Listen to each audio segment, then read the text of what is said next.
அனைவருக்கும் வணக்கம்.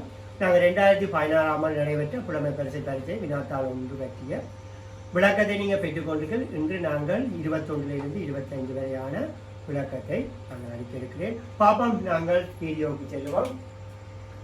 கீழே தரப்பட்டுள்ள செய்தித்தாள் அறிக்கையை வாசித்து 21, 22 ஆகிய வினாக்களுக்கு விடை தருக.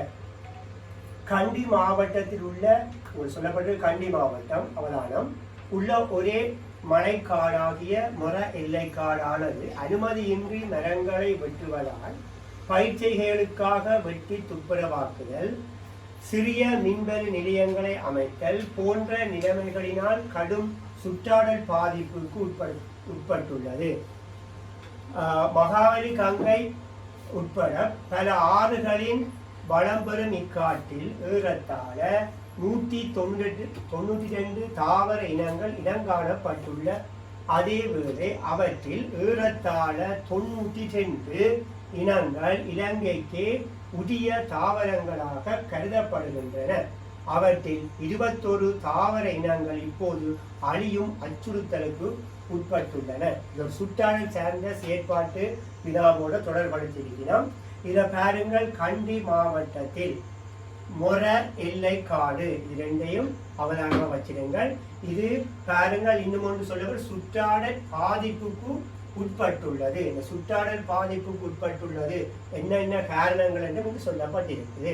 ஆக இப்படி பந்தியா வார வினாக்களை கொஞ்சம் தெளிவாகவும் கருத்தூன்றியும் விரைவாகவும் வாசிக்க வேண்டிய தேவை இருக்குது என்ற நேரத்தை மிச்சம் பிடிச்சிருங்க. பாப்பம், மொர எல்லைக்காடு இருப்பது இலங்கையின் எந்த மாகாணம் என்று கேட்கப்பட்டிருக்கு. உங்களுக்கு தெரியும், கண்டி மாவட்டம் எந்த மாகாணத்தில் வரப்போகுதுன்றால் மத்திய மாகாணத்தில்.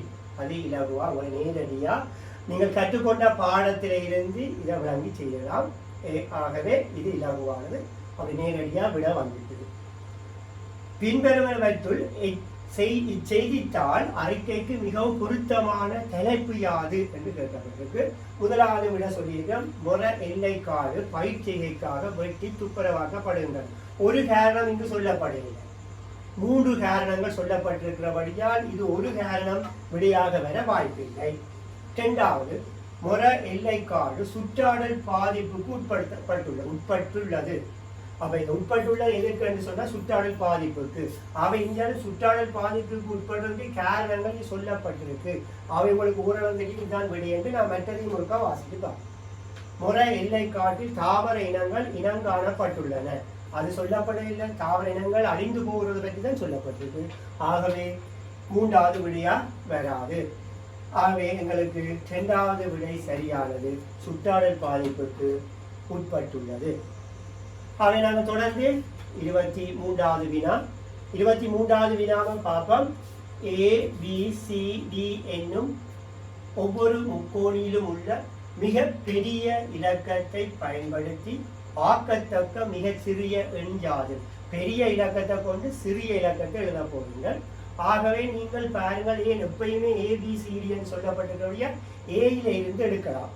பல ஏயில இருந்து எடுத்தோம் என்று சொன்னால் திருப்பி நாங்கள் மாற்றம் ஒன்று செய்யணும் சிறிய இலக்கத்தை. ஆக இலகுவாக என்ன செய்ய போறோம், டியில இருந்து எடுத்துக்கொள்வோம். ஆக டியில பெரிய இலக்கம் இருக்கிறது 5. ஆகவே 5. அடுத்தது ஏக்கு போறோம். ஏக்குல பெரிய இலக்கம் 6. பிக்கு போறோம். பியில பெரிய இலக்கம் 7. ஆகவே சிக்கு போறோம். சியில பெரிய இலக்கம் 9. ஆகவே எல்லா பெரிய இலக்கத்தையும் எழுதிட்டேன். அது நேரடியாக உங்களுக்கு விடையையும் தந்துட்டது.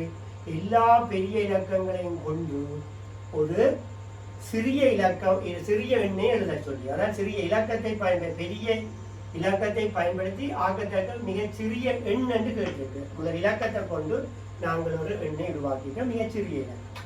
ஆகவே விட ஒரு நேரடியா வந்துட்டது 2வது சரியான விடையாகும்.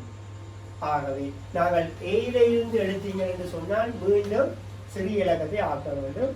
நாங்கள் நேரத்தை மீதப்படுத்துவதற்காக நேரடியாக டியில இருந்து எடுக்கப்பட்டிருக்கு. அடுத்தது 24வது வினாவுக்கு போறோம். இங்கு தரப்பட்டுள்ள உருவில் எண்கள் ஒரு குறித்த கோலத்திற்கேற்ப உள்ளன. இக்கோலத்திற்கேற்ப இந்த வெற்றிடத்துல இருக்கும் இடத்தில் இருக்க வேண்டிய எண் யாது என்று கேட்டு.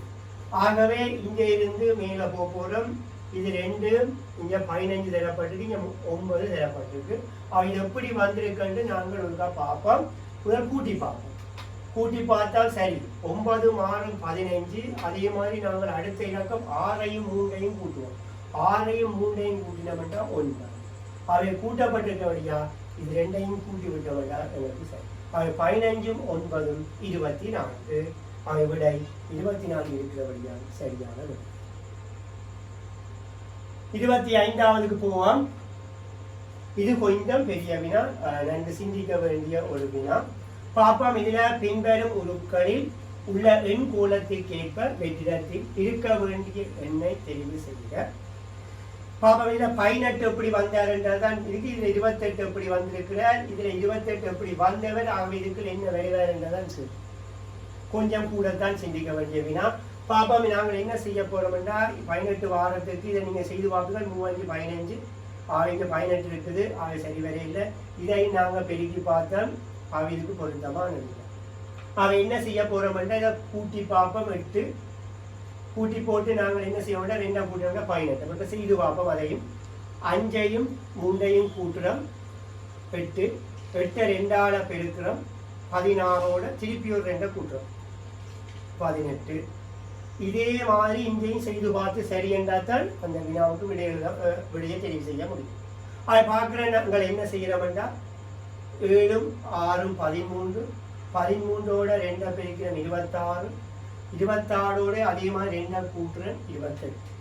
ஆகவே இதுவும் சரியா வந்து ஆகவே அந்த வேலையை செய்ய போறோம். ஆனால் இதுக்குரிய விடையிலும் அப்ப நாங்கள் என்ன செய்வோம்னா இந்த 2 கழிச்சு கொள்வோம். 26க்கு பார்த்தோம் என்றால் சுகமா இருக்கும்.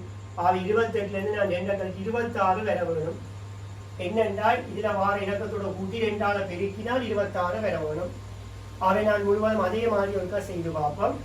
அவை 9ஐயும் 4ஐயும் கூட்டினோம் என்றால் 13. இது 4 போட்டு கூட்டினா 13. 13ஓட 2ஆல பெருக்கினோம் என்றால் 26 எங்களுக்கு வந்துட்டுது. ஆகவே திருப்பி ஒருக்கா இந்த கழிச்ச 2 கூட்டினோம் என்றால் 28. ஆகவே விடை எங்களுக்கு 4 என்பது விடை ஆகும். சரியா? நாங்கள் மீண்டும் வீடியோவை முழுமையாக பாருங்கள். மீண்டும் அடுத்த வீடியோவில் சந்திக்கும் வரை வணக்கம்.